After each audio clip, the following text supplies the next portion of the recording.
Bueno, vamos a iniciar la clase de hoy con un pequeño repaso de lo que vimos la última vez. ¿Alguien me podría ayudar? ¿Qué fue lo que vimos en la clase pasada? Paulette T. ¿Me podrías ayudar, Paulette, recordándonos a tus compañeros y a mí qué fue lo que vimos en la clase pasada, en la clase anterior?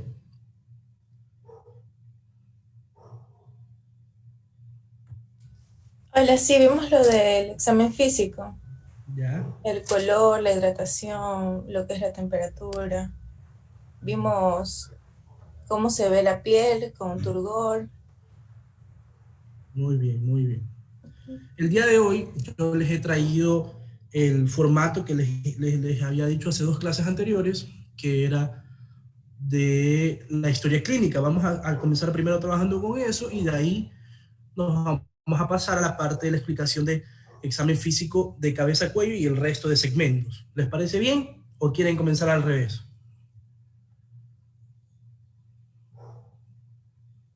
Está bien. Listo. A ver, vamos a compartirles la pantalla. Este es el formato que yo les había indicado. ¿Me confirman si ven mi pantalla? Es un documento de Word.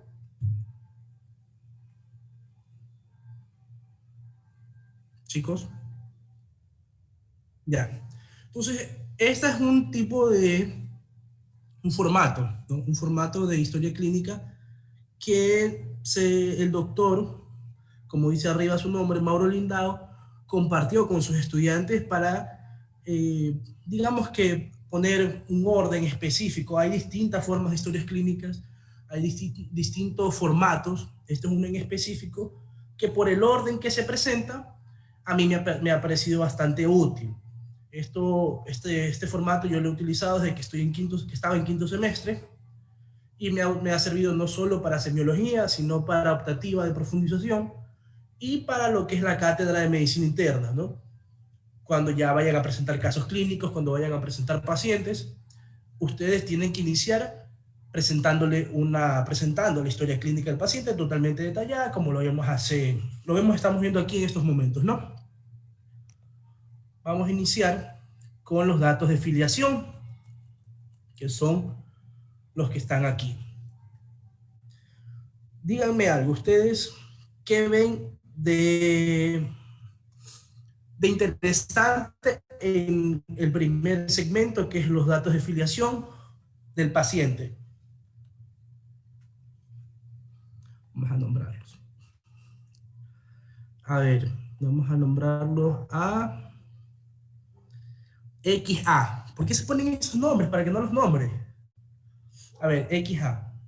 A ver, no sé quién sea, pero queremos ver qué nos dices tú de curioso en la parte de los segmentos de interrogatorio de datos de filiación. Quizás los internos previos, internaciones previas. Ya, ok, muy bien. ¿A qué nosotros nos referimos con esto? Los antecedentes patológicos personales. Por eso es importante que nosotros al paciente le hagamos la respectiva pregunta de si ha tenido intervenciones quirúrgicas, si ha tenido enfermedades, si anteriormente sufrió algún cuadro crónico. Todo esto es importante, ¿no? En cuanto al número, lo más significativo es el número de camas. Nosotros tenemos que saber que cuando un paciente se nos presenta, no solo es un número de cama, no solo es un paciente más, sino llamarla por su nombre, Ángela Fuentes, en este es el ejemplo, ¿no? Que nos dieron a nosotros.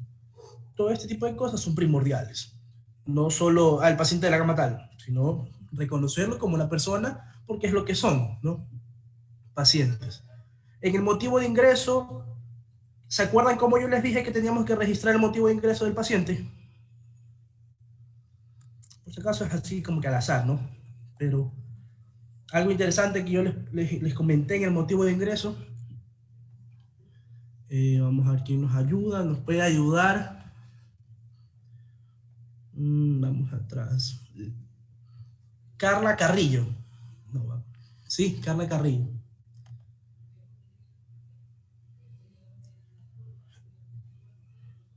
¿Estás, Carla? O Sí, sea, aquí puedes estoy. decirlo también por el chat. Aquí estoy. Ya. ¿Te acuerdas que nosotros les comenté yo sobre el motivo de ingreso. O sea, los signos y síntomas que presentaba el paciente. Claro, pero con la característica de que nosotros lo podemos registrar de la forma en la que está aquí, que lo dice de una forma bastante médica, términos médicos específicamente, como es hematuria, alza térmica no cuantificada, que eso es lo que nosotros tenemos que decir, porque si no le has puesto tú un termómetro al paciente, lo único que puedes decirle es que ha tenido una alza térmica o una hipertermia no cuantificada, ¿no? Pero muchos médicos, esto va a variar bastante dependiendo de su profesor, dependiendo de su jefe, dependiendo de quién les toque presentarla, pues muchas personas la ponen de esta manera, como están con términos médicos, otras personas la ponen, como yo les había comentado, poniendo las palabras exactas del paciente, ¿no? ¿Qué podríamos decir en hematuria? ¿Cómo nos diría el paciente en palabras exactas que tenía hematuria? ¿Alguien me puede ayudar con eso? ¿O alguien sabe qué es hematuria?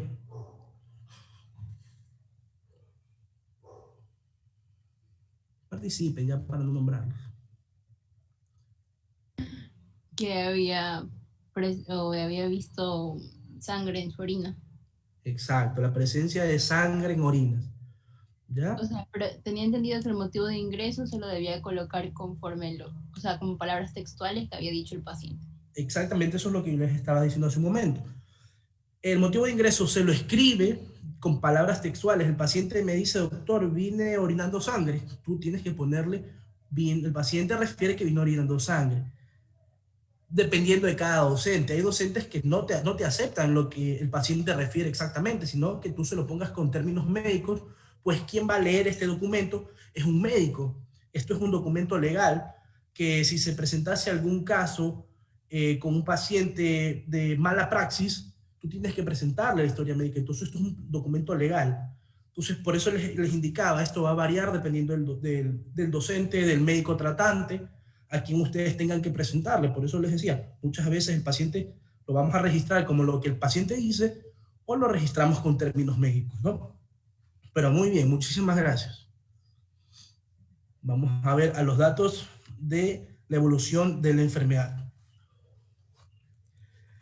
En cuanto a los datos de la evolución de la enfermedad, aquí nosotros, una vez que ya tengamos todo el interrogatorio bien hecho, todos los datos ya anotados aparte, nosotros vamos a hacer como que les vamos a explicar el cuento del paciente, ¿no? La enfermedad. Entonces nosotros iniciamos con paciente de la edad, paciente de 35, 55, 75 años de edad, de género, especificar si es género masculino, femenino, acude a la casa de salud, acude a la consulta, acude a la emergencia, acude al centro médico. ¿Dónde va? Tu nombre, por ejemplo. Paciente Alfredo Castro, de 22 años, de sexo masculino, acude a la emergencia del Hospital Teodoro Maldonado Carbo por presentar un cuadro D. Cuando nosotros le ponemos de presentar un cuadro D, nosotros vamos a explicarles en escrito. Aquí sí debemos utilizar palabras y un vocabulario médico exacto de un cuadro clínico de, digamos, dolor. Un cuadro clínico de dolor de tipo, ya les expliqué cuáles son los tipos de dolores, cólico, punzante, con los tipos de dolores, nosotros vamos a especificar el tipo de dolor que va a presentar este paciente y el tiempo. Entonces nosotros le decimos, acude a la consulta con un cuadro de dolor de tipo cólico de 15 días de evolución, aquí es el ejemplo, ¿no? Puedes decir 20, 70, 2 meses de evolución. En los cuadros que son crónicos se presentan con una larga data, ¿no? Entonces ponemos cuánto tiempo de evolución tiene el paciente, ¿no? Lo decimos como evolución a lo que es cuánto tiempo lleva el paciente con esa dolencia. Una vez que nosotros ya hemos explicado ahí cuánto tiempo tiene, nosotros especificamos la escala del dolor, en el ejemplo del dolor, obviamente, ¿no? La escala del dolor, siendo 1 lo más suave y siendo 10 el dolor más fuerte que ha sentido en su vida, ponen la escala del dolor, 8 en escala del dolor. ¿Sí? Ahí nos saltamos al siguiente síntoma o signo que el paciente indique, ¿no? Todo asociado al motivo de consulta. En este caso nosotros estamos viendo un paciente con hematuria, podemos decir que tuvo un dolor de tipo renal, de cólico renal, de 3 días de evolución. Entonces nosotros tenemos que especificar, cuando ya especificamos los días de evolución, el tipo de dolor, nosotros ya nos saltamos al siguiente signo o síntoma, que sería en este caso la hematuria. Refiere que el paciente refiere que en el momento de las orinas eran de tipo rojizas y le ardía, ¿no? Entonces, una vez que nosotros ya dijimos esto, lo vamos a especificar como con términos médicos, ¿no? La presencia de hematuria y se me fue el nombre de la palabra, del término para el ardor, pero ya mismo se me debe regresar, ¿no? Entonces, así, de este tipo de formas, nosotros vamos a ir poco a poco presentando la evolución de la enfermedad, ¿no? ¿Quién me ayuda, por favor, leyendo lo que está abajo de orina y heces? Vamos a ver. ¿Algún valiente o los nombro? Usuario de Zoom. Qué maldito para poner ese nombre. A ver, vamos ¿El a... adicto de orina? Sí. Ah, ya, orina. Emuntorio, 600 exacto. mililitros en 18 horas, de color amarillo claro, no refiere frecuencia por colocación de sonda vesical. Ese es Ya, exacto. No, sigue hasta esos. Ya, paciente indica estreñimiento, pero cuando defeca refiere heces de color café, de consistencia dura, tipo 3 en escala de Bristol.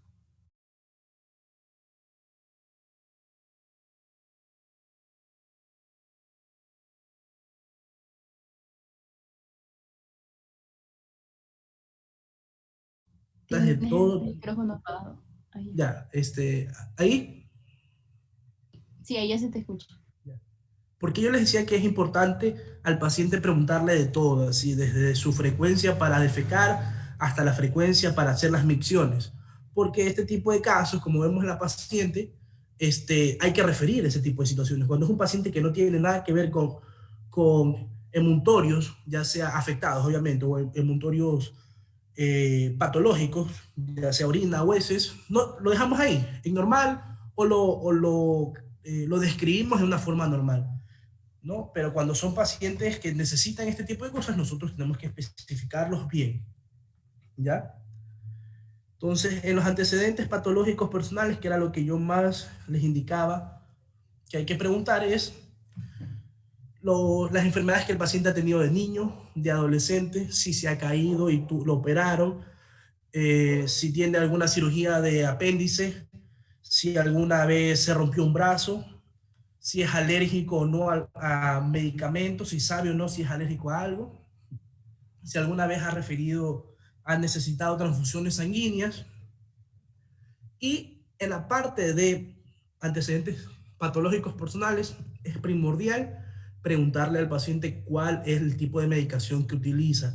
Si nosotros nos toca un paciente joven como ustedes, como yo, no va a ser tan necesario, claro que sea que tenga alguna enfermedad específica, ¿no? O que esté cursando algún cuadro, ¿no? Específico, pero muchas veces a quien tenemos que preguntarle es a la señora, al señor, a la edad avanzada, no como que usted toma para tal cosa, sino usted toma específicamente para el corazón, así hay que decírselo a grandes rasgos para que ellos nos puedan entender, ¿no es cierto? En antecedentes ginecobstétricos, que forma parte de los antecedentes patológicos personales, nosotros no nos vamos a fijar obviamente en esto, en los varones, específicamente van a ser en las pacientes mujeres. ¿Por qué nosotros nos fijamos en los antecedentes patológicos ginecológicos y o ginecobstétricos? ¿Alguien sabe?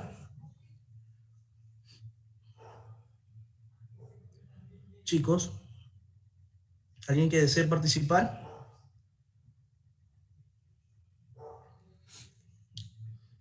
Bueno, vamos a ver si Eric Rojas quiere participar. ¿Cómo estás, Eric? Buenas. ¿Puedes prender tu micrófono y decirnos cuál es tu idea de por qué es importante para los médicos como nosotros que vamos a comenzar a ver pacientes los antecedentes patológicos o los antecedentes ginecobstétricos? O sea, si ha tenido hijos o se ha presentado abortos o algo así. que pueda traer complicaciones en un futuro. Exacto. ¿Por qué nosotros decimos eso? Porque hay muchas patologías ginecológicas, como lo que ya tuvieron que haberlo visto, que saben lo que es preeclampsia, eclampsia y síndrome de Hell. Me imagino que ustedes ya lo saben. Muchas veces eso se ve en embriología, si no me equivoco, como ustedes lo ven, morfogénesis. ¿Sí saben lo que es ese tipo de patología que les acabo de mencionar?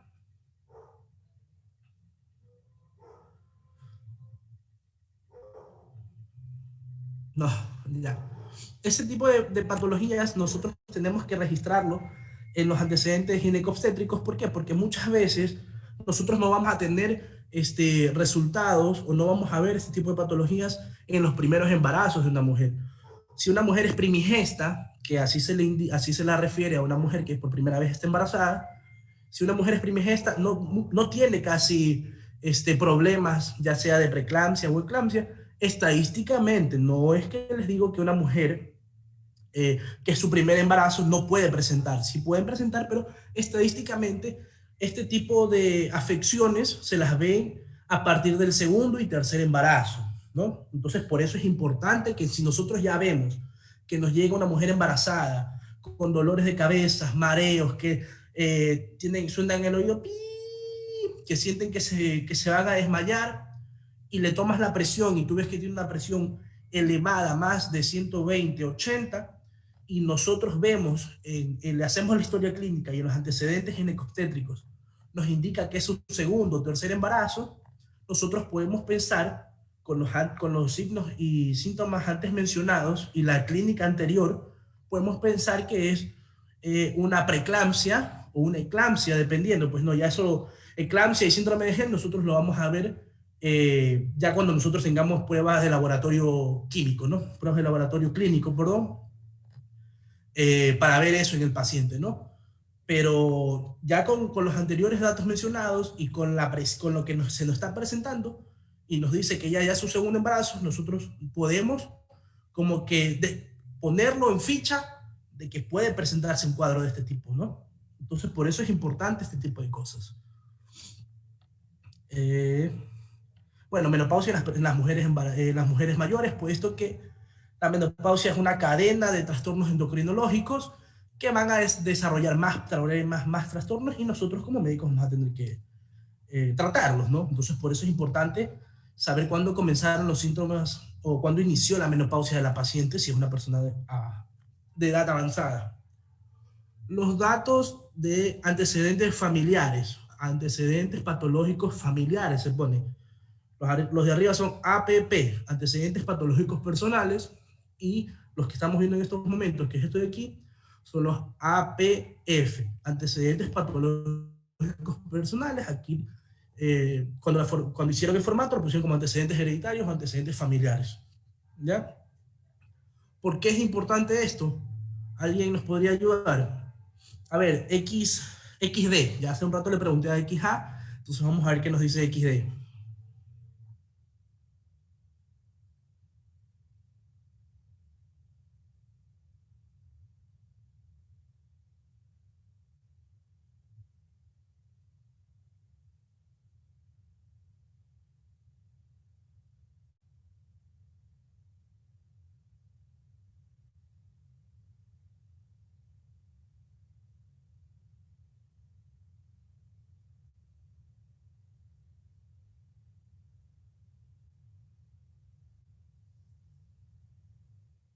Exacto.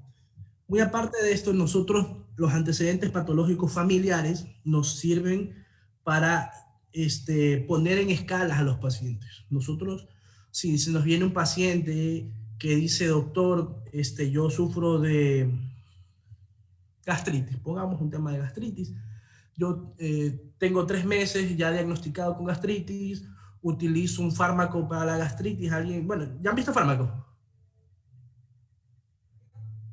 Chicos. Ya, entonces, ¿alguien sabe cuáles son los fármacos que le damos a los pacientes con gastritis?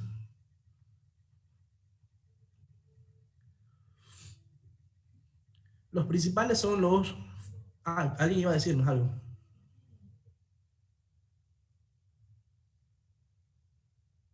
Son son inhibidores de la bomba de protones, específicamente omeprazol, esomeprazol, lansoprazol, son fármacos inhibidores de la bomba de protones. Lo que hacen es evitar que se sobre segregue ácido, ¿no? Para la digestión. Entonces nosotros, este paciente nos dice que viene con gastritis, que es tratado ya 3 meses con 3 meses de evolución con el tratamiento de fármaco inhibidor de bumeprotón, y aún así sigue con este ardor, con este malestar, con esta dispepsia. Entonces nosotros tenemos que preguntarle en los antecedentes patológicos familiares o revisar en los antecedentes patológicos familiares si su familiar ha tenido antecedentes, ya sea de malestares digestivos, cánceres digestivos, afectaciones digestivas. ¿Por qué? Porque una vez que un paciente tiene antecedente familiar gástrico, ya deja de ser un paciente normal y comienza a ser un paciente de factores de riesgo.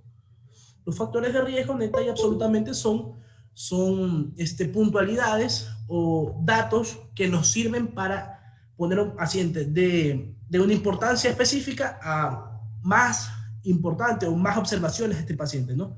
Nosotros, si ya sabemos que tiene un antecedente patológico, si tiene un factor de riesgo primordial, nosotros sabemos que este paciente ya no hay que tratarlo de una forma por encima, sino nosotros ya tenemos que buscar más allá su diagnóstico, ¿no? En antecedentes socioeconómicos, bueno, esto es importante dependiendo del paciente, dependiendo si el paciente, por ejemplo, viene un paciente y te dice, yo en San Borondón, bueno, en cuanto a ¿cómo es que se llaman? Los antecedentes socioeconómicos o los datos socioeconómicos no nos van a afectar tanto en patologías específicas, mientras que los pacientes que son más vulnerables o que sus enfermedades están asociadas al lugar donde viven son los pacientes de las áreas rurales, son los pacientes de las áreas marginales, que viven cerca de lagos, que viven, si son del área rural, ellos, no sé, pues viven al lado ¿cómo se llama? Un sembrío de arroz, que eso es es un cultivo de enfermedades, ¿no? Entonces, eso es primordial para los pacientes. Igualmente se lo hace a todos los pacientes, pero cuando son pacientes de las áreas rurales hay que especificarlos muy bien porque hay patologías que se dan en pacientes rurales y no en pacientes de la ciudad, ¿no? Aquí vamos al examen físico, que es casi parecido a una descripción, pero tú lo vas describiendo poco a poco, ¿no? Describimos signos vitales, presión arterial, temperatura, frecuencia cardíaca y frecuencia respiratoria, ¿no? Ahí vamos la parte de exámenes por secciones. Iniciamos con cabeza y cuello. Nosotros, esto es lo que yo les explicaba en cuanto a la forma de examinar a un paciente de manera segmentada, ¿no? Cómo vamos a describir la frente, la nariz, los ojos. Si tiene alguna cicatriz, se la pondrá en el área de cara, boca, oído. Esto es una descripción específicamente. Claro que muchas veces no es que tú llegas al paciente y abre la boca, pero se tiene que hacer, ¿no? Segmento de cuello, la misma forma. Bueno, y esto ya vamos a verlo en la parte de las diapositivas que les preparé. Aquí esto ya nos estamos avanzando, pero más o menos así va a ser la descripción que van a tener que realizar cuando ya veamos este tórax o aparatos específicamente respiratorios o cardiovasculares, ¿no? Aquí está palpación, percusión, auscultación, todo este tipo de cosas que se lo ve de manera generalizada, lo vamos a seguir viendo de manera segmentada, parte por parte. Vamos a ocultar, vamos a percutir, vamos a inspeccionar parte por parte del cuello, desde, como ya les dije, desde la cabeza, caja torácica, abdomen y miembros inferiores y superiores. Nos vamos a pasar a la parte de las diapositivas. Espérenme un ratito.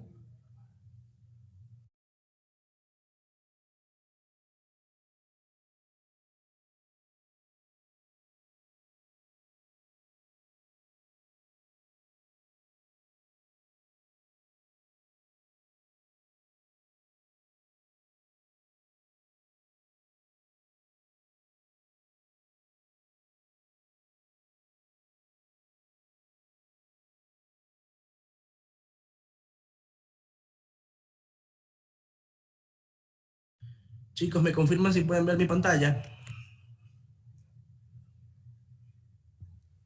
Sí. Entonces, perdón. Entonces, en cuanto al examen físico de ojos, ¿me recuerdan que esto ya vimos o lo avanzamos? Creo que estoy un poco perdido en este tipo de cosas. Chicos. Yo creo que lo de Ursuelo, Chalacio, ya esto ya lo vimos, si no me equivoco, ¿verdad, chicos? ¿Alguien podría ayudarme?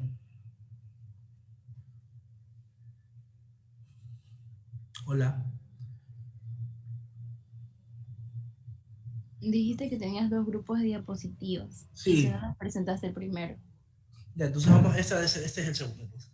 Para iniciar el examen físico con los ojos, inspección, bueno, aquí no vamos a percutir ni nada por el estilo, no solo vamos a revisar cómo está el estado de los pacientes, ya sea cómo están las pupilas, si tiene algún extravismo, que se lo tendrá que registrar, si tiene movimientos involuntarios, ya sea de párpados o del mismo globo ocular, si presenta o no infecciones conjuntivales, cómo está el tono, la hidratación, ya se los expliqué cómo nosotros cómo observamos a un paciente con deshidratación mediante las mucosas ópticas o mucosas oculares. ¿Alguien, por favor, que me ayude? Vamos a ver. Todo se cambia de nombre, eso no lo sabe. Daniela Pacheco. A ver. Recuerdo que se dijo que había que examinarle o sea, la mucosa que iba a estar de color pálido. Exactamente, vamos a ver, ya no vamos a ver el rosado normal que nos vemos nosotros, sino nosotros vamos a revisar que este paciente va a tener mucosas blancas, amarillentas, dependiendo, ¿no? Pero lo vamos a ver de una manera totalmente distinta a lo que nosotros nos vemos. Ustedes pueden tomar un espejo y revisarse y van a ver cómo les queda, cómo tienen, ¿no?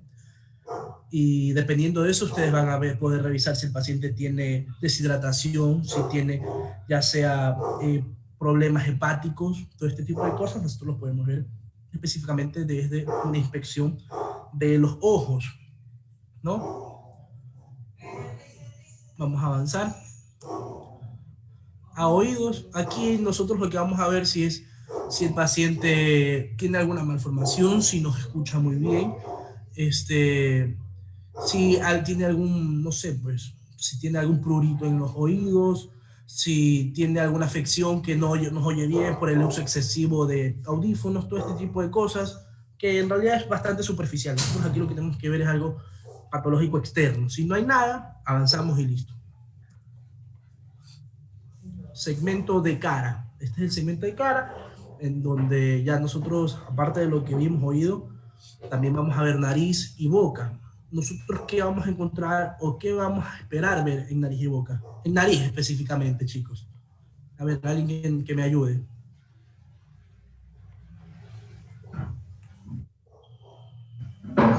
Los cornetes. ¿Ya? ¿Qué más? Ixtasis. Nosotros vamos a preguntarle al paciente o revisar si ha tenido, porque muchas veces los cuadros de epíxtasis nasales dejan fragmentos en lo que son las áreas nasales, ¿no? En las fosas nasales. ¿Alguien sabe qué es epíxtasis nasal? ¿Alguien? Vamos a preguntar. Paulette creo que ya le pregunté. A Nicole L. A ver, Nicole L. ¿Nos podrías ayudar? Bueno, me imagino pueden saber lo que es epíxtasis nasales desde su punto de vista.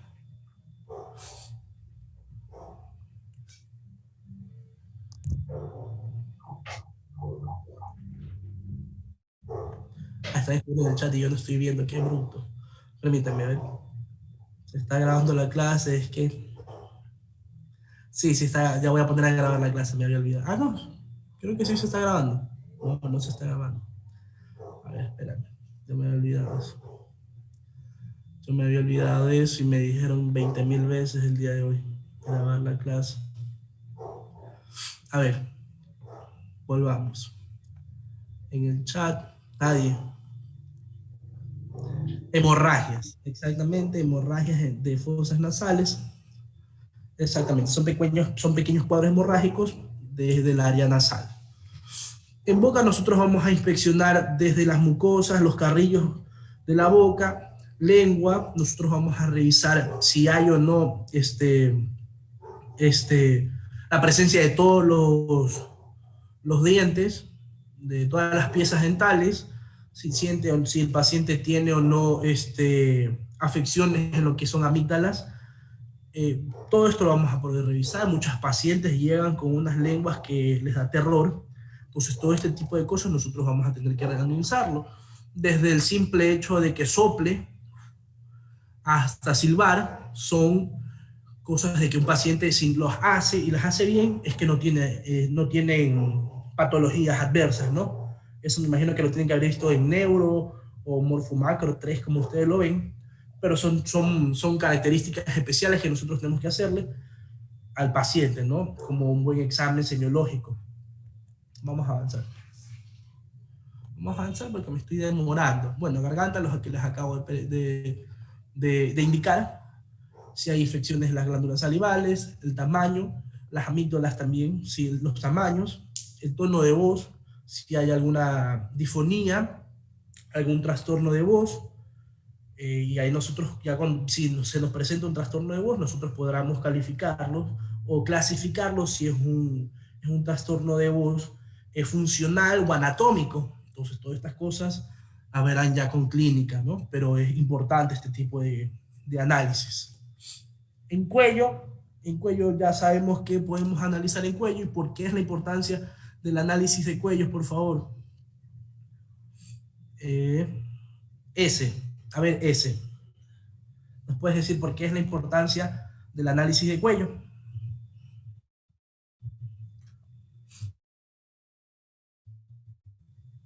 Sin miedo.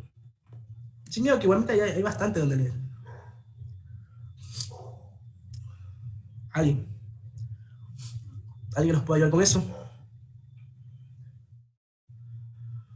Bueno, es importante por la ausencia de ganglios linfáticos, de ritmos carotídeos o yugulares anormales. Más adelante, cuando ya ustedes en la práctica semiológica o en el día a día de ver la materia sabrán que ustedes van a ver un signo característico que es la ingurgitación yugular, que se va a presentar en pacientes que tengan insuficiencia cardíaca. Este va a ser un borboteo que van a tener las venas yugulares, específicamente casi siempre del lado derecho, donde van a poder ver el pulso que tiene la vena yugular y asociado con una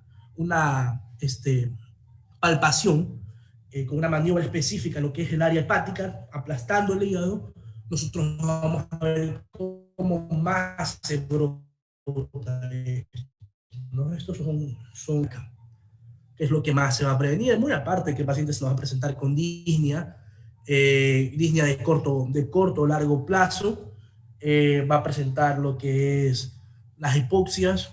Todo esto nos sirve para ese tipo de diagnósticos, ¿no?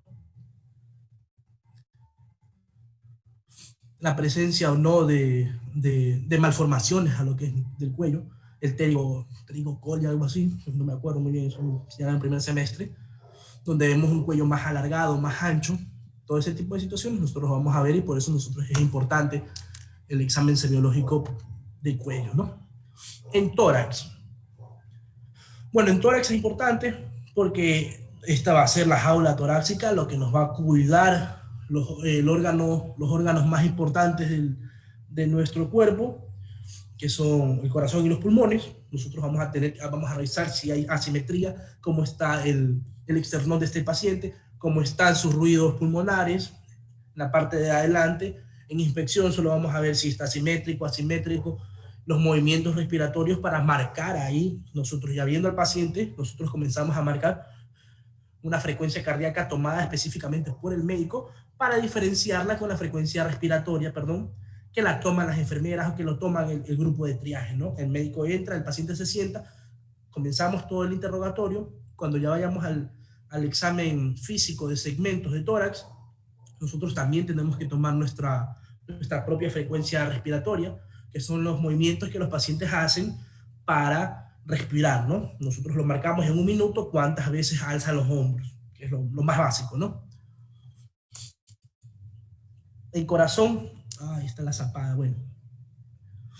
Los focos cardíacos, los focos auscultatorios cardíacos son lo principal que nosotros tenemos que ver aquí. El corazón no lo vamos a poder palpar, no lo vamos a poder, bueno, percutir quizás, inspeccionar jamás, ¿no? Aquí lo principal es la auscultación, el sonido exacto de cómo están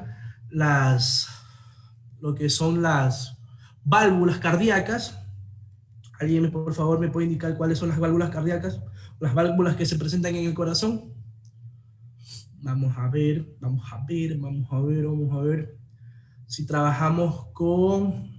Ya creo que les preguntaba a todos. Hay una persona que tiene 2 puntitos y una imagen, no sé quién sea. A ver, 2 puntitos. Chuta.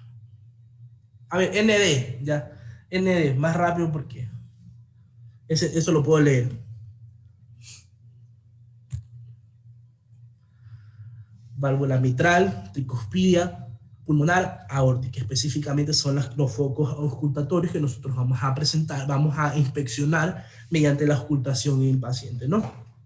Aparte que está escrito en el gráfico, ¿no?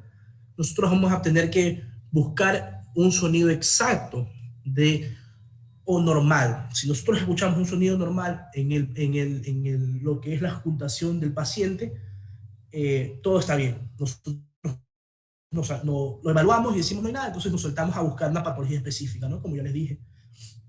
Les voy a mandar, chicos, descárguense la aplicación de Leadman. Me imagino que ya ustedes ya han de haber comprado el estetoscopio y todo.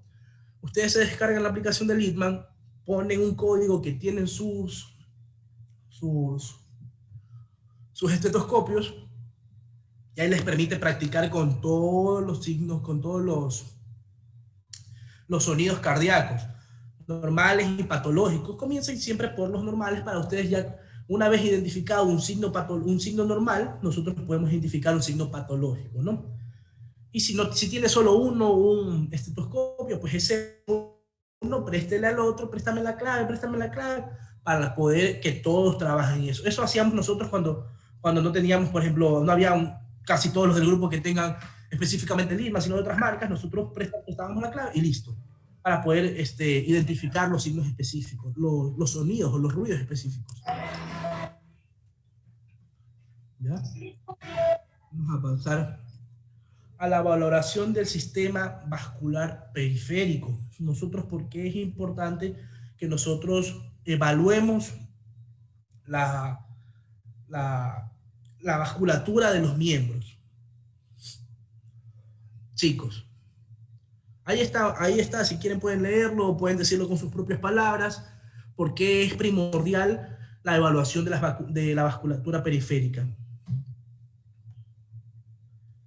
La simetría e igualdad de pulso, integridad de la piel, flebitis, varicosidades, fracturas, yeso. Síntomas de deterioro circulatorio, dolor, entumecimiento, edema y cianosis. ¿Por qué es importante esto? Porque pueden llegar pacientes que tengan un pulso específico en un lado de la pierna, digamos, un pulso de 100 pulsaciones por minuto, mientras que en el otro pie tienen 80 pulsaciones por minuto. Entonces tú tienes que pensar en que hay algo en el lado izquierdo del paciente y comenzar a buscar en el mapa de sistema circulatorio qué puede estar pasando, ¿no? Un trombo, una trombosis venosa profunda, alguna calcificación después de alguna lesión está presionando específicamente algún vaso. Esto casi siempre lo vamos a ver acompañado si hay alguna malformación o hay alguna patología o algo extraño en lo que es la vasculatura. Nosotros vamos a verlo acompañado con la respectiva cianosis. Cianosis del área, ¿por qué? Porque si aquí a este lado del brazo, ¿no es cierto? De este lado del brazo, tengo el trombo, digamos, entonces toda esta parte de aquí que es irrigada específicamente por este vaso sanguíneo va a estar de un color diferente al otro que está bien irrigado, ¿no? Por eso siempre este tipo de signos de alerta vienen asociados con algo en conjunto. En este caso, una disminución del pulso va a venir acompañado de una cianosis del área que en realidad se está afectando porque no hay una buena irrigación. A los pulmones. Nosotros en los pulmones vamos a tener que, en estos momentos que vivimos el COVID, nosotros vamos a tener que precisar la auscultación en pulmones, porque nosotros no los vamos a poder ver, no los vamos a poder palpar, los vamos a poder percutir, ¿sí? Lo vamos a percutir y vamos a escuchar si hay o no una hipersonalidad, ¿no? Pero más allá de eso no lo vamos a hacer nada más. Entonces, nosotros, ¿qué vamos a hacer con el estetoscopio? Nosotros vamos a pegar la membrana, ahí donde ustedes ven, la campana, y la parte que no pega al paciente es la membrana, esto se llama membrana, pegamos la membrana y nosotros lo evaluamos de forma, no sé cómo decirlo, como un gusanito, vamos de aquí, de la parte superior del lado izquierdo a la derecha, bajamos, de ahí a la izquierda, bajamos, de ahí así sucesivamente, vamos haciendo así hasta llegar a las bases pulmonares, donde nosotros vamos a poder escuchar si hay o no patologías. Muchas veces nosotros escuchamos roncos, escuchamos sibilancias, escuchamos murmullo, el murmullo vesical, nosotros escuchamos lo que son sonidos crepitantes. Entonces, este tipo de cosas que se los voy a explicar más allá, y voy a tratar de poner un video porque no sé cómo explicarles así qué son los tipos de sonidos, pero para que ustedes vean, pues no, la diferencia en que un sonido crepitante es como que cuando estás tomando con un sorbete y se te acaba, entonces estás, que es como que estuviese agua pasando, siendo chupada, a la diferencia de un roncus, a la diferencia de una sibilancia, a la diferencia de sonidos que son como dos hojas pasándose una encima de otra. Todo este tipo de cosas nos van a enseñar, nos van a especificar patologías. ¿A qué me refiero con esto? Si nosotros escuchamos crepitantes, tenemos que pensar en edema de pulmón, en que hay líquido dentro del pulmón, ya sea edema, ya sea un empiema, ya sea, no sé, sangre, hay líquido, ¿no? Con semiología y con imágenes nosotros lo que vamos a poder especificar es que es un líquido. Para saber qué es, si es sangre, agua, pus, nosotros vamos a tener que hacer métodos diagnósticos ya que son intervenciones, ¿no? Vamos a tener que hacer punciones para sacar el líquido y ahí mandarlo a patología, y que hay patología nos especifique qué es, ¿no? Pero con esto nosotros vamos a darnos la idea de cómo tratar, ¿no? Si oímos sibilancias, paciente y suena como un silbido, así. Por eso se llama sibilancia, porque como que silba.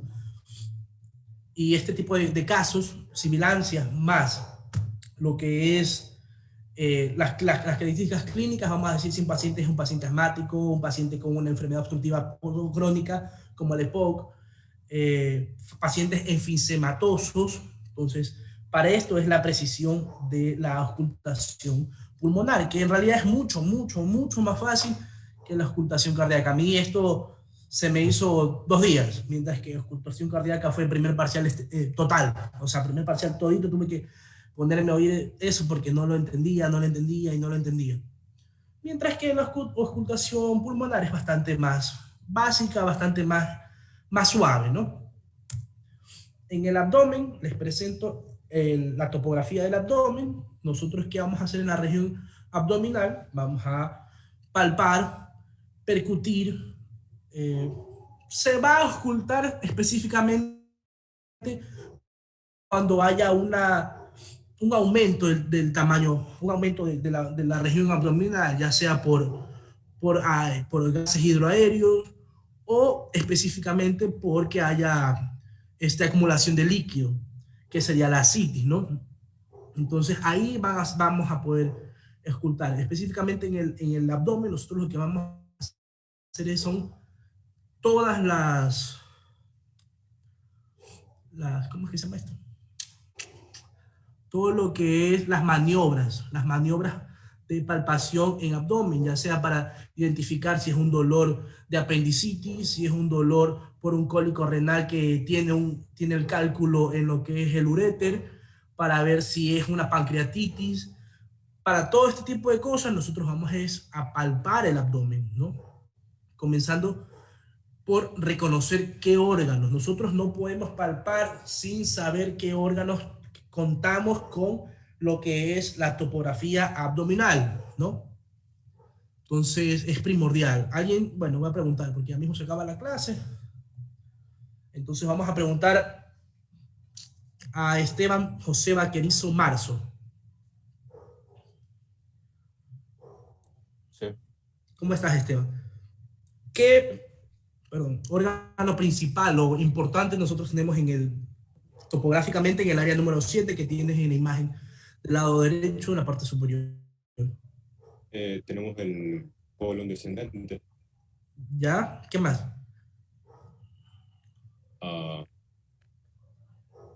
Tenemos una parte del intestino delgado. Ya. Nosotros, ¿por qué nos fijamos específicamente en ese lado? Porque muchas veces las colitis, las enfermedades gástricas del colon, comienzan desde ahí, ¿no? Y de ahí se van moviendo a otras partes. Si es específicamente un síndrome de Crohn, de ahí va pasando a otras partes y se va comiendo todo lo que es el aparato digestivo, ¿no? Desde ahí comienzan las inflamaciones. Es importante este tipo de tomografía porque nosotros tenemos que saber qué estamos tocando. Y si el paciente dice, me duele en el área 3, alguna persona me diga que si el paciente llega con dolor en el área 3, ¿qué vamos a decir nosotros? No me acuerdo el nombre. Alguien por el chat, por último.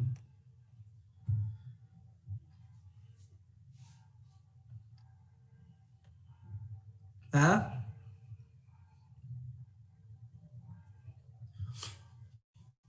Específicamente tenemos que recordar que ahí tenemos no solo intestino, sino también tenemos vejiga, tenemos parte de los uréteres que están pasando por ahí también, tenemos lo que es en las mujeres el útero.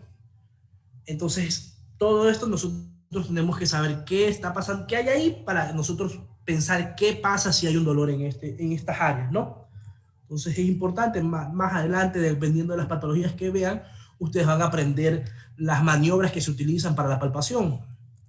Entonces vamos a avanzar porque yo creo que estamos con el tiempo, ¿no? Aquí está lo que yo les indicaba. Nosotros vamos a percibir más allá de solo los tonos, la hidratación, si hay o no hay cicatrices, porque ya si nosotros el paciente nos indica que tuvo, no sé, pues una manga gástrica, nosotros vamos a ver o los puntitos de la laparoscopía, o si ha sido de apéndice, pues encontraremos la respectiva cicatriz, ¿no? Lo que les dije, los volúmenes, las hernias, las masas, estas hernias, uno al aplastarlas se levantan feísimo. La citis, bueno, vamos a ver que eso es una masa dura, le dan un golpe y eso es una ola, la ola cítica que se llama, para nosotros ver que es una respuesta, ¿no? Tú pegas en una parte del abdomen y ese golpe se mueve. Tú ves cómo se mueve durante todo el estómago, ¿no? Todo lo que es el abdomen. Un golpe y eso, sí, es la cítica, ¿no? Vamos a seguir con lo que es el abdomen, las palpaciones específicas. Ya esto se ve con patologías específicas. O sea, nosotros no vamos a ver un paciente normal. ¿Ya está listo? Ya, nosotros no vamos a esperar a que un paciente tenga punto de McBurney positivo si el paciente viene por una cefalea, ¿no? Entonces, este tipo de cosas es primordial cuando el paciente viene y te dice, ¿sabes qué? Me duele tal cosa, entonces tú ya sabes por dónde buscar, ¿no? La valoración renal es otra de las partes que nosotros vamos a hacer en el área abdominal, pero en la parte de la región lumbar. Vamos a coger al paciente, hacemos puño, que este se llama puño percusión. Si el paciente viene con dolores, ya sea cólicos, infecciones, todo este tipo de cosas, vamos a hacer así en la parte lumbar y nosotros vamos a presentar si hay o no afecciones renales, ¿no? Y aparte de que nosotros no vamos a hacer esto si un paciente viene y me dice, hacemos esto específicamente cuando el paciente viene y me dice, doctor, tengo hematuria, doctor, me duele la orina. Entonces nosotros buscamos a ver si es específicamente algo renal, algo de uréteres, algo de vejiga. Pues nosotros tenemos que buscar, mapeando, ¿no?, en nuestra cabeza los órganos, mapear en qué lugar va a haber la afección, ¿no? Espalda, eso es lo que yo les decía. Vamos a ver si tiene o no una desviación de la columna vertebral, como lo vemos en la parte superior que está haciendo la doctora sobre ese paciente. Nosotros con los dedos vamos a buscar la columna cervical, la columna, perdón, vertebral, y vamos a ir viendo si hay o no normalidad, porque muchas veces pacientes tienen escoliosis, entonces tú vas así y se te mueve, y tú si tienes que seguir el transcurso de las vértebras, no que es porque está recto, tú vas no, tú vas buscando el camino específico de las vértebras, ¿no? Eso es lo que les decía, las escoliosis.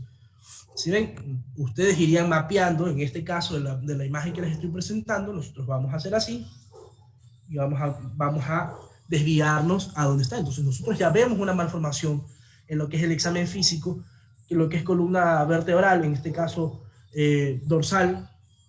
Entonces nosotros lo que tenemos que hacer es especificarlo en lo que es el examen físico, que nosotros fue lo que hace un rato se los presenté. El examen físico del área abdominal en la parte de espalda.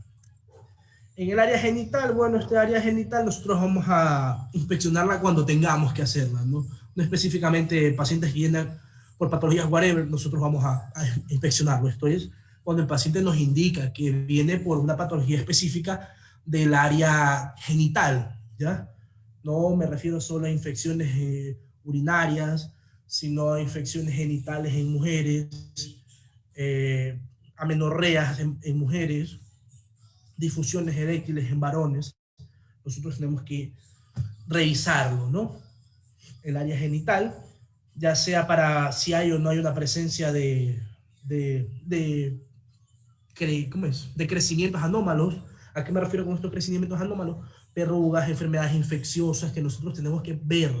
Específicamente el paciente viene y dice, tengo una bolita aquí, entonces nosotros, permítame examinarla, tome asiento, permítame examinarlo, tome asiento, voy a proceder a hacer la específica examinación del área genital, ¿no? Vamos y observamos, o le decimos al paciente, por favor, ayúdenme bajándose la ropa, y nosotros lo que hacemos es examinar.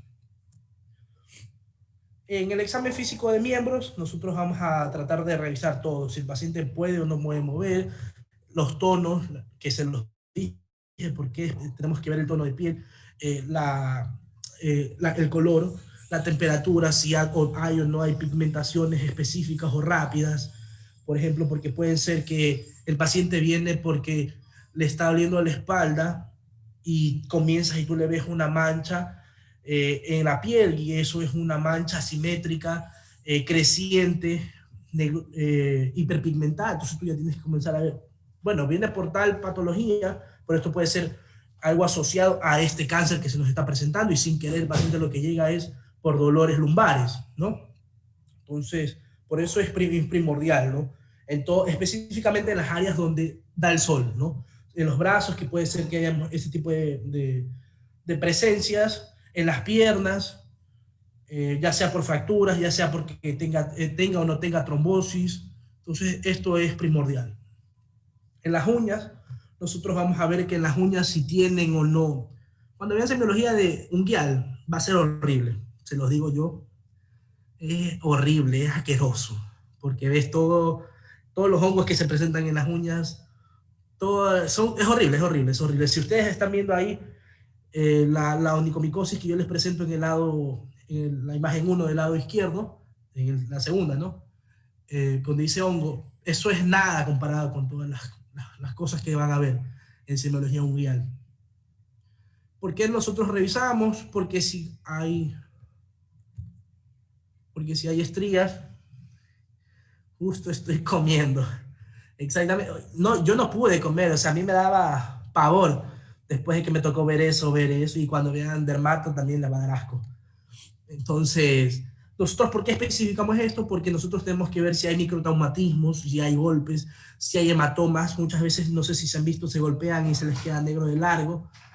si hay dedos en tambor, dedos en palillos de tambor, que son manifestaciones cardíacas respiratorias. Entonces, sí hay lo que es los pacientes se comen las uñas, onicofagia. Entonces, todas estas cosas nosotros tenemos que ver. Si es muy gruesa, muchas veces la onicomicosis no solo es que la uña se mancha, sino que comienza a crecer de tamaño, ¿no? A hacerse más gruesa. Entonces, todas esas cosas son primordiales para los pacientes. Muchas veces, esto obviamente lo que es la área dermatológica o cuando el paciente viene específicamente por ese tipo de consulta, ¿no? Hasta aquí nos vamos a quedar, chicos, porque son las 6:07 y César Javier les tiene que impartir su clase, ¿no? Voy a tener la pantalla para la grabación y volvemos a grabar cuando César inicie su clase de microbiología. Bueno, con esto me despido, chicos. Si hay alguna duda, díganmela. Si quieren que yo les envíe en estos momentos lo que es el formato de la historia clínica para que ustedes se guíen, créanme que esto es fundamental. Yo se los envío en estos momentos en el grupo. Prendes la luz cuando yo ya me voy a sacar a mi clase. Entonces, lo que les decía, que si quieren que yo les mande esto, me dicen, y vamos a dejar hasta aquí mi clase para que ya inicien con microbiología. Y nada más, chicos, cualquier cosa, comuníquense conmigo, comuníquense en el grupo, que aquí estamos los ayudantes para ayudarlos específicamente para eso, ¿no? Gracias.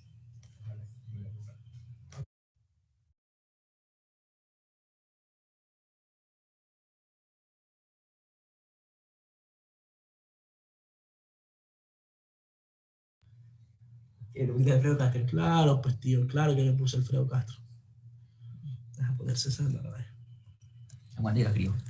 César, sí, la pongo.